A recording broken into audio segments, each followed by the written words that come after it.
The Financial Survival Network, helping you to survive and thrive in the new economy. Get your free financial survival toolkit and find out where to buy gold and silver safely at great prices. Sign up at financialsurvivalnetwork.com.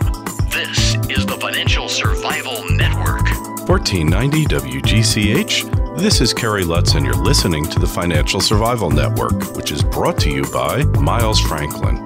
They've been in business selling gold since 1990, and I'm a customer because when you buy, they ship. To find out more, go to milesfranklin.com or call them at 800-822-8080 and get a free quote.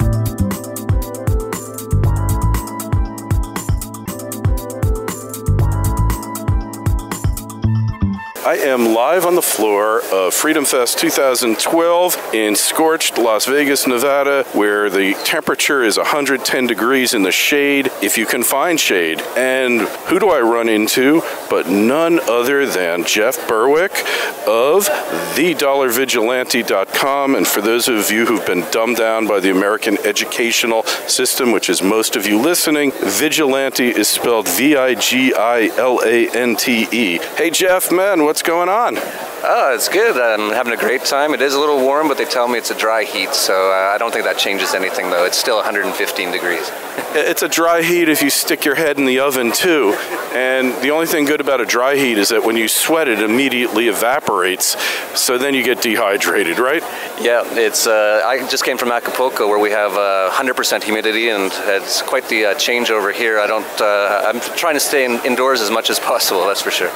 That is a good idea, and it's pretty humid in New York. We had a heat wave last week, but it's broken.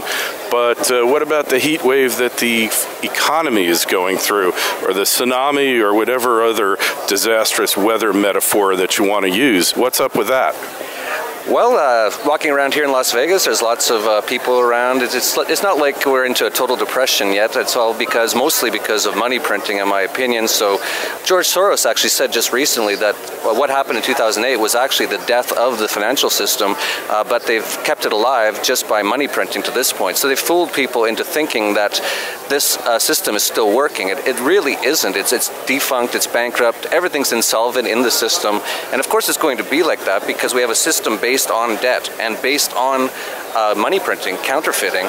So the entire system, this is always the end result of a system like that, especially when you also combine it with democracy and socialism and politicians spending money and that sort of thing. So Doug Casey says that we went through the first wall of the hurricane in 2008, and we've been sort of in the eye of the hurricane, and now we're hitting the back wall, in my opinion, and it's coming up. And I think that's going to be the case. I think the next year or so will be much different than what we've seen for the last year or two. I agree with you that the economy actually did collapse in 2008, and it's basically being kept afloat by synchronized money printing from every central bank in the world. It's what I call the Bernie economy. Bernie died. Nobody wants to admit that Bernie's dead. No one's willing to look close enough at Bernie, and more or less whatever they think they want to hear from Bernie, that's what they're hearing, even though Bernie's dead. So the thing is dead. One day everybody wakes up, Jeff, and they figure out that it's dead. What happens then? Well, I think what's going to happen is they're just printing money. Every country on earth with a central bank is printing money right now, and they'll just continue to do that until all the fiat currencies go into hyperinflation and collapse, because the only other option is to actually let the system die. But in a system of democracy, Barack Obama, for example, who runs on hope and change and forward, he doesn't want to walk up to the podium and say, sorry, I was wrong about all that hope, we're bankrupt, no social security checks tomorrow, socialist security, no welfare payments, no food stamps. Watch what happens, right? He does not want to do that. And every government in history, if they have a central bank and can print money, they always choose inflation over letting the system collapse through default and deflation, because it's easier for them, and it also gives them a scapegoat. Because if the system actually does just collapse, everyone will just look at the government and they'll hang those people from the lamppost. But Marie Antoinette, off with their heads, right? That's right. So they go through the hyperinflation, and then they can blame that on other people. They can blame it on China. They can blame it on greedy capitalists. They'll blame it on anyone but the actual source itself, which are the politicians and the central banks. Central banks and the banksters who profit from that system handsomely. And what have you done personally to prepare for this inevitability? And I view it as an inevitability, although there are those that believe that they'll just stop printing money and allow it to collapse. But I don't believe that they're going to allow the too big to fails to fail. So what do you do, Jeff? Yeah, I don't think they'll do that either. You know, I'm too small to fail personally. So what I've done is I really believe you have to have some hard assets. Gold and silver are good. Anything that Ben Bernanke can't print's pretty good idea at this point. Also, if you have a significant amount of assets, get them internationalized, because as governments collapse, and they've done this all throughout history, they will look to their tax slaves, their tax milk cows, to get more revenue. And they'll do that through taxes, or they'll do it through confiscation. It's not like the U.S. government has never confiscated gold before. We're not even talking about things that haven't happened before. It's just happening all over again. So you really need to protect yourself, get some of your assets outside of the country. If you have an IRA, we have a thing called a self-directed IRA. We help people get their IRA outside of the country. You can actually invest into gold bullion, silver bullion in other countries through that program. We also help people get passports and residencies, so you can actually open bank accounts offshore, or anything you really want to do, because the U.S. government is going around the world right now and basically extorting people and forcing them to stop taking Americans as clients at banks. It's almost impossible to get a bank account now. They already, years ago, the SEC has made it so no brokerage on earth will accept American clients. So if you're an American, and you have some assets, you really need to look at getting a second passport to give yourself some options. Otherwise, you're trapped. Right. Makes a lot of sense, and you're right. Your interpretation of history is spot on.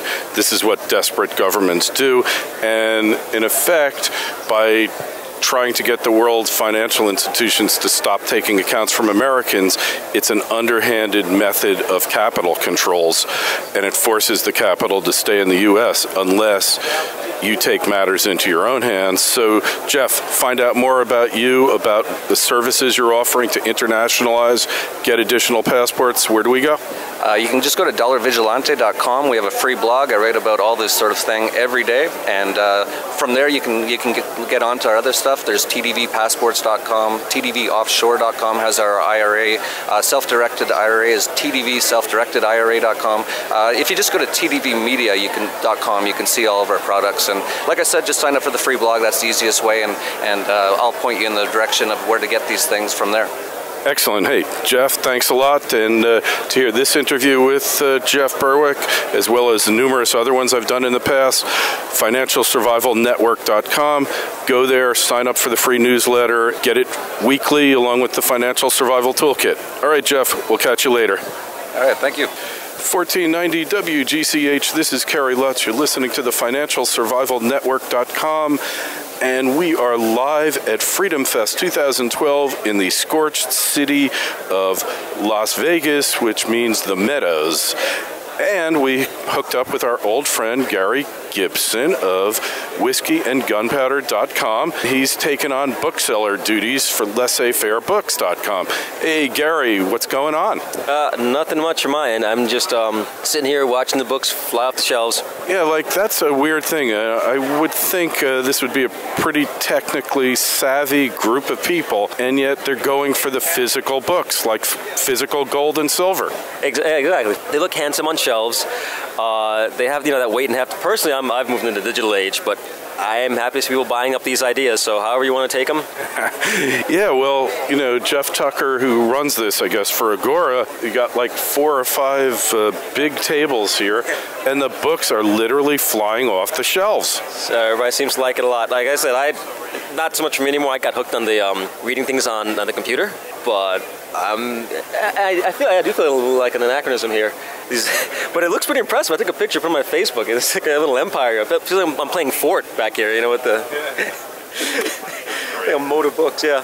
That's great. So you talked with a lot of people here at Freedom Fest yet? Yeah. Well, meeting some of my I have, I think, like 2 or 3 fans here, which is nice. And I don't... what's a fan? Hold it. Is that a stalker? Do you call it stalker? I call it fan, I guess it's a matter of perspective. I'm happy that they're here, because I'm not exactly that big a deal, and nobody cares, because I like whiskey and gunpowder, so they find me, and otherwise I'm just here as muscle and to watch the books. So after this, you go back to your day job at Barnes & Noble's, right? It's funny. One of my very first day jobs was Barnes. My first 2 of my first 3 day jobs were Barnes & Noble jobs, so I feel like just step back 20 years to my college days. So yeah, and I'm just the guy people like point at and say, hey, you need to know about this book. How much? So, I don't know. Actually, I don't know, sir. I'm here to make sure you don't steal them. And I'm trying to do I haven't got my issue out yet today. I'm not sure it's going to happen. I'm a little worried. Yeah, well, talking about stealing, you know, we're worrying about books here. In the meantime, the government and the banksters and the elitists, they're stealing trillions of dollars from everyone in the world, right? I hadn't heard. No, I'm kidding. Yeah, of course they are. You didn't hear about that? It was on the front page of the New York Times 3 weeks ago. Oh, then it must be true. No, it's I give up. I don't just tell anybody. I tell people now, just run. My new theme in the newsletter is to just leave, get away from, get your stuff out the U.S. We've talked about this before, like the fight or flight thing. I'm leaning towards flight. But wherever you go, they're going to steal it from you. It's like put your gold in a bag and get some Bitcoin, encrypt your wealth, and and lay low, maybe in Southeast Asia. I remember somebody sent a question to Jim Sinclair, should I put my gold in Singapore? And his response was, you could put it there, but the Chinese are just going to steal it from you. That's a good point. I like physical. I mean, digital's cool. It's like having it to my household. That you gotta do all that. But I don't know. I'm not a rich person. A little bit that I have, I like to hold on to myself. I don't know if they're gonna stop me on the way out and take it from me. So I like the encrypted wealth idea, like behind Bitcoin. I'm starting to explore that. My fellow managing editor here at Agora Financial, Joel Bowman, smart dude, you know, and that's he got me turned on to that. And my other friend, Doug Casey, I don't think he's taken to it, but I'm seeing that as like one of the ways to. It's like digital gold that nobody can get to. You know, I like that idea. Well, Schiff has set up. Peter Schiff has set up an offshore bank in the Caribbean, and you can deposit metal there, and they give you a ATM card, debit card, which you can go charge stuff anywhere, and then they convert it as a deduction from your gold account. Does that sound viable? That sounds like honest banking. Yeah. What? I never heard of such a thing. How do you define honest banking there, Gary? That's the thing. Like, that's what banks are supposed to do. They hold your stuff, and then when you need it, you come and get it, and you spend it. Pretty simple, and you know, and it's just a business. It's just a warehousing business, and that's how it's supposed to work. I'm not sure where they went off the rails with the issuing of money that they don't really have on deposit, and the fractional reserve stuff, and they get involved with the state. I mean, I don't know where all that comes from, but I like the idea. You know, people say banks, like like the term you used earlier, banksters, because banking, like, it's just a business, warehousing, simple. I mean, I'm holding it in my warehouse. When you need it, you swipe this card. We'll make a note. Well, you know, once upon a time, when the second bank of the United States was killed by Jackson, then you had banks, and they issued notes, and the note was backed up by physical metal, and you could simply go to the bank and trade in your note for the physical stuff. And oftentimes the banks would do their own version of fractional reserve banking, and then when people got nervous in tough economic times, there'd be a run on the bank, and then the fractional reserve thing came in as the lender of last resort with central banking. Oh, you'll never run out of money because the central bank stands behind it, and all of a sudden there's no metallic backing for anything. Yes, bank runs are your friend. They're the good corrective measure to make sure that people are staying honest. I mean, I don't know if in our modern world, the way things are gotten now digitally, we don't even, there would be less need to go line up at a bank, ideally, and even have to do that. But yeah, that's what keeps them honest, right? Like, you're not issuing paper that doesn't. Now that's funny how that's become not just legal, but people think you need to do that to grow your economy. I was reading something a couple days ago. I think of one of our Agora Finance publications. Like, they quoted somebody, like, in The World Doesn't Get It.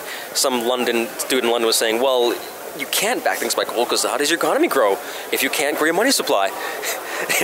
I don't know what to say to that. Well, I guess I do. There's a bunch of books around that if you want to.